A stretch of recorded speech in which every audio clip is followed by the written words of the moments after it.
Hello, today's recipe is from Mexico. Puebla is one of Mexico's 31 states and has a rich culinary history dating back centuries. It is the home of mole and numerous other classic dishes. I'm going to show you how to make my version of one called Tinga Poblana that I like to call pork tinga. To make this dish, you will need 1 pound of fresh Mexican chorizo cut into chunks. Do not use dry chorizo for this recipe.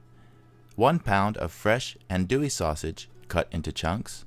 1 pork tenderloin, about 1.5 to 2 pounds cut into small chunks. 1 large sweet onion, chopped, about 2 cups. 1 teaspoon of dried thyme. 1 tablespoon of minced garlic. 2 cans of chopped green chilies, which is about 1 cup. 2 chipotle chilies in adobo sauce, chopped, which is about 2 tablespoons. 2 cans of petite cut tomatoes with jalapenos, about 3 cups. 1 cup of chicken stock. 1/4 cup of cornstarch, and 1/4 cup of Marsala cooking wine. And finally, some chopped cilantro for garnish. Chipotle chilies in adobo sauce come in a small can. Chipotle chilies are not a variety of chili. They are a jalapeno chili that has been ripened to a deep red, dried, smoked, and pickled in a combination of vinegar, spices, and tomato puree. They can be very spicy, so I only use 2 for this recipe, which will make the dish medium spicy. For this recipe, just remove 2 chipotle chilies from the can, chop them roughly, and set aside. I'm using my bare hands, but if you have sensitive skin, you may want to use gloves to handle the chipotle chilies.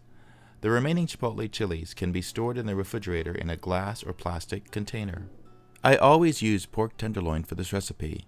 It cooks quickly, and I think it tastes great in this recipe.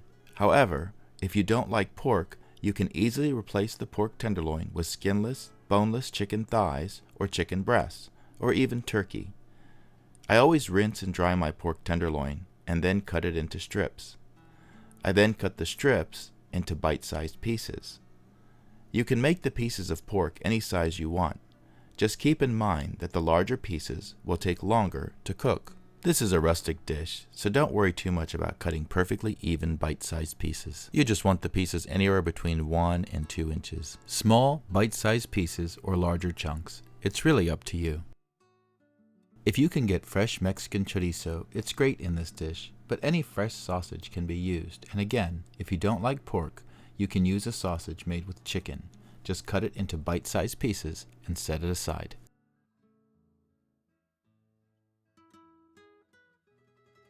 Along with the fresh chorizo, I like to use a fresh andouille sausage.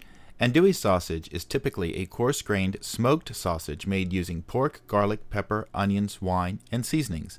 I'm using fresh andouille sausage so it hasn't been smoked. You can use any garlic sausage or even fresh hot link sausage in its place.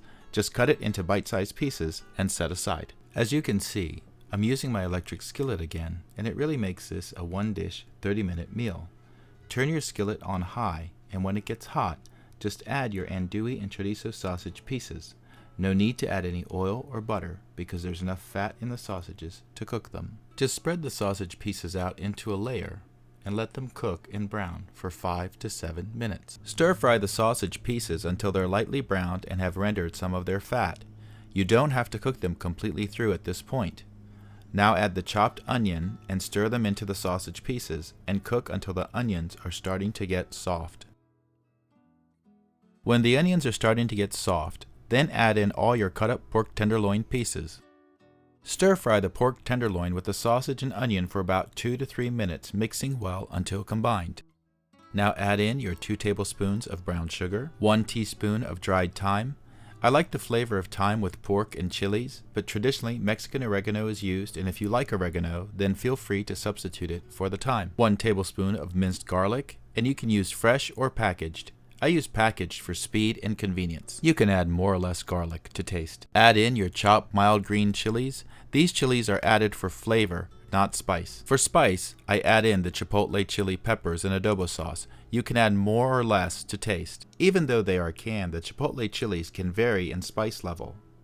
Next, add in your 2 cans of diced tomatoes. I use petite cut tomatoes with jalapeno for some extra flavor. The jalapenos in this brand of tomatoes is never hot, and it adds really good flavor.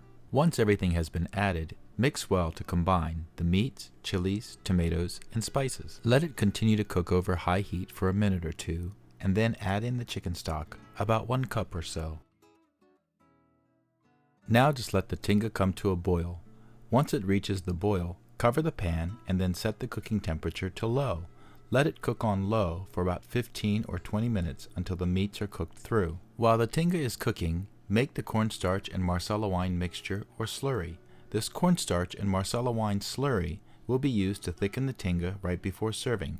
Put 1/4 cup of cornstarch in a small bowl and then add about 1/4 cup of marsala wine to it and stir together, mixing very well so that there are no lumps. Once your cornstarch and marsala wine slurry is smooth and lump-free, just set it aside until you're ready to thicken the sauce. The tinga has been cooking for about 15 to 20 minutes and is cooked through.